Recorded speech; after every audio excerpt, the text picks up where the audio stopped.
President Trump faces some health questions. Now, he's denying that he's made an emergency trip after suffering, quote, what he tweeted was a series of mini strokes. Now, we're trying to piece together the puzzle, here. And when we drill down to it, it seems like it's related to this upcoming book from New York Times reporter Michael Schmidt, but that necessarily wasn't included in the book, right? The fact that he did have mini strokes. Right. This is looking like an unforced error on Trump's part. What Michael Schmidt did report in his book, which is available just this week, is that when Trump made that unscheduled visit to Walter Reed Medical Center in November of 2019, which got coverage at the time, that the administration had Mike Pence ready to assume the duties of the office of president if President Trump had to be put under a general anesthetic.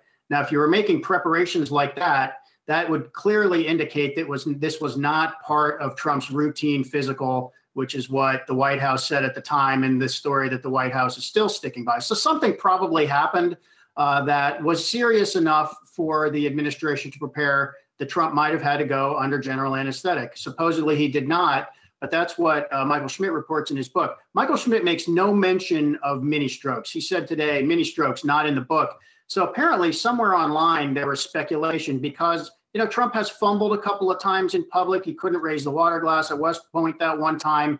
He kind of twisted a little bit while he was climbing a podium a couple days ago. I think that was in New Hampshire.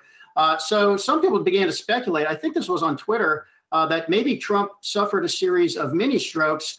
And then Trump denied in a tweet that he suffered a series of mini strokes. And he even used that phrase, I did not suffer, quote, a series of mini strokes. So, this is a classic, politician mistake, which is when somebody makes, some kind of slam against you that might border on slander. When you deny the slander, you're validating the charge. And sure enough, even now, I'm looking at the Drudge Report. The main headline on the Drudge Report right now is this: Trump denies mini strokes sent him to hospital. And then beneath that, it says video, dragging right leg. So the Drudge Report is at least one news organization or quasi news organization that is now openly speculating whether Trump has suffered a series of mini strokes. I should just reiterate, there's no evidence that this has actually happened. It's nothing more than speculation as far as we know.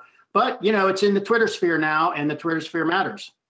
It is in the Twitter sphere. It's getting a lot of traction on the Twitter sphere. And also there's clearly a lot of speculation here. So I'm sure that this is not the last that we hear about this developing story. Hey investors, Zach Guzman here. Are you interested in learning more about the markets and getting the latest financial news? Well, then click right here to subscribe to our Yahoo Finance YouTube channel. Get the latest up-to-the-minute market analysis, big interviews in the world of finance, and information on how to manage your money every day wherever you are.